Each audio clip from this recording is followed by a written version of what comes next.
दोस्तों मैं हूं अमन कौशिक और ये है Adesanya versus Whittaker to break down. एक लंबे टाइम के बाद दोस्तों फिर से एक बार ये दोनों ही फाइटर एक दूसरे के सामने आ रहे हैं और फिर से ये ट्राई करेंगे ये प्रूव करने की कि कौन सा इनमें से बेहतर है। फर्स्ट फाइट दोस्तों जो कि हुई थी एक लंबे अरसे पहले, एक बहुत ही डिफरेंट फाइट थी। एक एक तरफा फाइट थी। जिस तरीके से उस फाइट में डोमिनेट किया था इसराइल ने विटेकर को, लगा नहीं कि शायद विटेकर चैंप हैं। राउंड वन के एंड में जिस तरीके से वो नीचे गिरे थे, फाइट वहीं पे ख़त्म हो जाती। जो नॉक डाउन हुआ था राउंड वन के लास्ट में, अगर वो राउंड वहाँ पे एंड ना होता, आई थिंक फाइट वहाँ पे ख़त्म थी। और राउंड टू में भी वही हुआ, same style, same kind of पीछे हट के पंच करना, और फाइट ख़त्म हो जाती है और चैंप बनते हैं पहली बार अडसानिया। ना दोस्तों, वो फाइट बहुत टाइम पहले थी। बहुत कुछ बदल गया है इन दो फाइट्स के बीच में, और क्या बदला है दोस्तों वो हम देखेंगे और बात करेंगे। हालाँकि दोस्तों, हर वीडियो जो कि मैं बनाता हूँ, ख़ासकर ऐसी वीडियो जहाँ पे मुझे करना है ब्रेक डाउन, क्या स्ट्रेंथ है, क्या वीकनेस है, बहुत टाइम मुझे चाहिए, बहुत टाइम मैं लगाता हूँ। लेकिन इस फ़ाइट में ख़ासकर मुझे लगा कि बहुत मुश्किल है ये जज करना कि क्या स्ट्रेंथ है, क्या वीकनेस है। Just like Moreno fight, Moreno versus Figueiredo fight, Conor versus Justin Poirier 2 fight, बहुत मुश्किल है जज करना कि ये फ़ाइट किस तरीके से जाएगी। बट दोस्तों फिर भी देखते हैं कि मुझे क्या लगता है कि किस तरीके से ये फाइट जा सकती है। दोस्तों, शुरुआत करते हैं पहली स्लाइड से जो कि है स्टैट्स। ऑब्वियसली दोस्तों हमारे पास हैं चैंप अडेसानिया, हाइट 6'4", 4 इंच की उनके पास ज़्यादा हाइट है। ऑब्वियसली रीच उनके पास ज़्यादा है, 80 inch reach compare to Whittaker, उनके पास 73.5 इंच रीच। और रिकॉर्ड दोस्तों ऑब्वियसली उनके पास सिर्फ एक ही लॉस है, वो है अगेंस्ट यान ब्लॉहोविच। जब उन्होंने जंप किया था एक डिवीजन छोड़ के आगे गए थे और चैलेंज किया था, उस टाइम पे जो चैम्प थे, लाइट हेवीवेट चैम्प थे, Jan Blachowicz. Whittaker number 1 ranked, 6 feet height, same weight, एक साल छोटे, और 73.5 इंच रीच जैसा कि हमने बात की अभी, 23 विन 5 लॉसेस। दोस्तों, बात करते हैं चैम्प के बारे में। मेरे हिसाब से जो एक बात बार-बार हम बात करते हैं वो है इज़राइल का हेड मूवमेंट। जिस तरीके से वो अपना हेड मूव करते हैं और पंचेस को डॉज करते हैं लगातार हर फाइट में। अ, उनकी मैंने ये फाइट अभी देखी कुछ दिनों पहले अगेंस्ट एंडरसन सिल्वा। एक टाइम ऐसा आया जब एक हेड किक करते हैं सिल्वा, और जिस तरीके से बचते हैं अडेसानिया, ब्यूटीफुल दोस्तों, बहुत ही स्लीक, बहुत ही स्मूथ, बहुत हद तक ये जो फाइट है यहाँ पे, और हम बात करेंगे इसके बारे में आगे भी। विटेकर बहुत अच्छी हेड किक थ्रो करते हैं जस्ट लाइक अडेसानिया, बट जो कॉम्बिनेशन थ्रो करते हैं विटेकर पंच और लेग किक का, वो बहुत ही अच्छा होता है। और यहाँ पे जो हेड मूवमेंट है ये बहुत काम आएगा। एक्यूरेसी ऑफ स्ट्राइक दोस्तों, नो डाउट अडेसानिया स्ट्राइक्स डालते हैं बट बहुत एक्यूरेट होते हैं compare to his his opponents. अगर आप इनकी फाइट देखें, वो ज़्यादा पंचेस नहीं करते थ्रो, जब तक नहीं होती ज़रूरत। फेंट ज़्यादा नहीं करते कई बार, बट जब करते हैं तो लगता है कि हाँ, कुछ इंटेंट है उसके पीछे। काउंटर पंचिंग, काउंटर पंचिंग ऐसा पॉइंट है जो कि मुझे लगा बहुत ही सॉलिड है इस फाइट में, क्योंकि बहुत पसंद करते हैं अडेसानिया काउंटर पंच करना। उनकी मैं फाइट देखी कुछ दिनों पहले against Yoel Romero, soldier of God, और उस फाइट में आगे नहीं बढ़ रहे थे यूएल रोमेरो, राइट? और बिकॉज़ वो आगे नहीं बढ़े, इवन इवन हमारे चैम्प को लगा कि यार मैं क्यों आगे बढ़ूँ? And became a very boring fight, because because वो जानते थे कि रोमेरो के पास पावर है, तो मैं क्यों रिस्क लूँ? उनको आगे आने दो, फिर मैं उनको काउंटर पंच करूँगा। Defence against takedown. हालाँकि ये बड़ा ही अजीब पॉइंट है क्योंकि जो उनके पास एक लॉस है अगेंस्ट यान ब्लॉहोविच, उसमें बहुत बड़ा हाथ था टेकडाउन्स का। जिस तरीके से वो फाइट ग्राउंड पे गई और कंट्रोल किया यानी यान ब्लॉहोविच ने। पर दोस्तों, जैसे कि हमने बात की थी अपनी पिछली वीडियो में, एक डिफरेंट वेट डिवीजन थी वो। एक बड़े फाइटर थे यान ब्लॉहोविच। यहाँ पे वो अब चीज़ वैलिड नहीं है। यहाँ पे अब ये एक अलग कहानी है।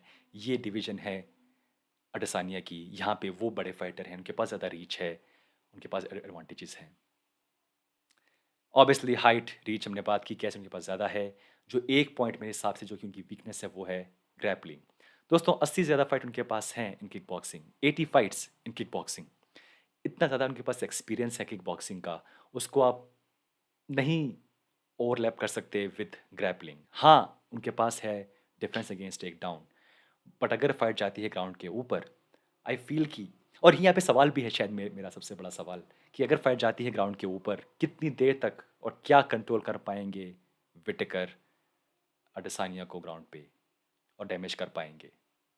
बात करें करते हैं चैलेंजर के बारे में, विटेकर के बारे में, तो ऑब्वियसली कॉम्बिनेशंस हमने बात की कुछ देर पहले अभी, जो वो करते हैं combinations throw, punches and leg kick का, बहुत ही ब्यूटीफुल दोस्तों, बहुत ही स्मूथ, ज़्यादा मतलब अपने आप को एक्सपोज नहीं करते, सेफ रहते हैं, और वो यहाँ पे बहुत बड़ा पॉइंट है। हाई किक्स, बहुत अच्छी हाई किक्स थ्रो करते हैं, कई बार लैंड भी करते हैं, बहुत ही ब्यूटीफुल। आई मीन, अगर एक टिपिकल आप देखें कॉम्बिनेशंस उनका, ऐसा लगता है कि वो बहुत सालों से उसकी प्रैक्टिस कर रहे हैं, बट फिर भी वो इतना स्मूथ है, ऐसा लगता है कि ज़्यादा एफर्ट नहीं डाल रहे हैं उसके अंदर, because maybe I am digressing, मैंने बात वो थोड़ी कंफ्यूज कर दी। बहुत डेफिनेटली थ्रो वेरी वेरी ही throws very very good high kicks. और यहाँ पे एक अच्छा पॉइंट होगा कि रेंज मेंटेन करना, टच करना अडसानिया को दूर से और उनके पास ना जाना। टेक डाउन 34% एक्यूरेसी, कोई ज़्यादा दोस्तों बड़ी बात नहीं है, बट क्योंकि ये फाइट है अगेंस्ट अडसानिया, ये एक बड़ा रोल अदा कर सकती है, और इसलिए यहाँ पे मैंने ये पॉइंट लिखा है टेक डाउन। स्क्रैम्बल्स, जिस तरीके से वो लेवल चेंज करते हैं कई बार, और जब कोई उनको करता है कोशिश ग्रैब करने की, जो वो करते हैं स्क्रैम्बल उनसे बचने के लिए, जो उनकी फाइट थी अगेंस्ट यूएल रोमेरो, एक बहुत ही अच्छी फाइट है। दो ऐसी फाइट दोस्तों हैं जो कि मैं हमेशा देखता हूँ, अगर मुझे मतलब मैं कंफ्यूज हूँ कि मैं क्या फाइट देखूँ, जब मैं करता हूँ वर्कआउट, सो मैं हमेशा कुछ ना कुछ फाइट प्ले करता हूँ। तो अगर मैं कंफ्यूज हूँ, मैं जल्दी में हूँ और मेरे पास टाइम कम है, तो I always play Whittaker versus Yoel Romero fight, वो दोनों फाइट, और या फिर गेची वर्सेस चैंडलर फाइट। ये जो 3 फाइट हैं, ये मैं हमेशा प्ले कर सकता हूँ, बिकॉज इतनी अच्छी फाइट हैं। और अगर आप उनकी फाइट देखिए, जो कि पहली फाइट थी, बहुत ही अच्छी फाइट थी against Yoel Romero, close fight थी, और उसमें दिखाया उन्होंने कि कितने एजाइल हैं, कितने एथलेटिक हैं, और स्क्रैम्बल करके वो बच सकते हैं टेक डाउन से, और मे बी कर भी सकते हैं टेक डाउन। ऑब्वियसली दोस्तों हमारे पास रेंज है, वो एक डिसएडवांटेज है, उनके पास थोड़ी कम है काउंटर्स, हालांकि वो भी एक अच्छे काउंटर पंचर हैं, बट आई डोंट थिंक कि वो इसराइल से अच्छे काउंटर पंचर हैं। दोस्तों अब ये फाइट किस तरीके से जाएगी? अब अगर मैं आपसे ये कहूँ कि ये फाइट बहुत ही अलग होगी पहली फाइट से, तो ये मेरी सिर्फ होप है।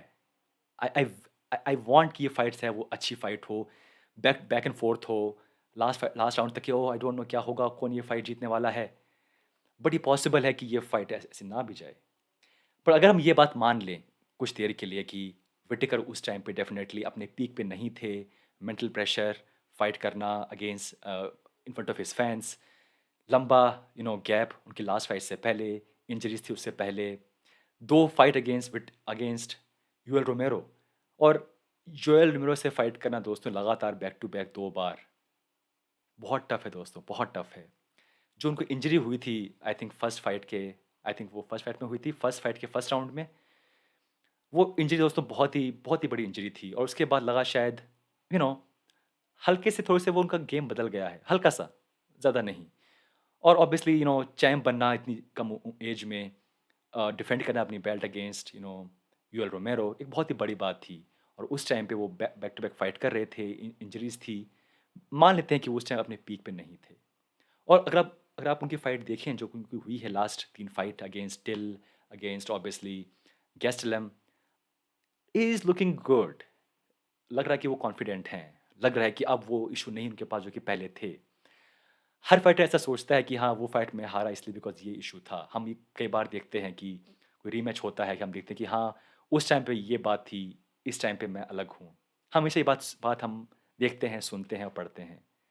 बट क्योंकि विटेकर इतने एक अच्छे इंसान हैं, इतने प्यार से बात करते हैं, इतने सॉफ्ट स्पोकन हैं, और इतने ऑनेस्ट हैं, हमें उनकी बात मान लेनी चाहिए कि हाँ उस टाइम पे वो अपने पीक पे नहीं थे, बहुत सारे और इशू वहाँ पे थे, और इस टाइम पे वो बहुत हद तक बदल गए हैं उस फाइट से लेके अब तक।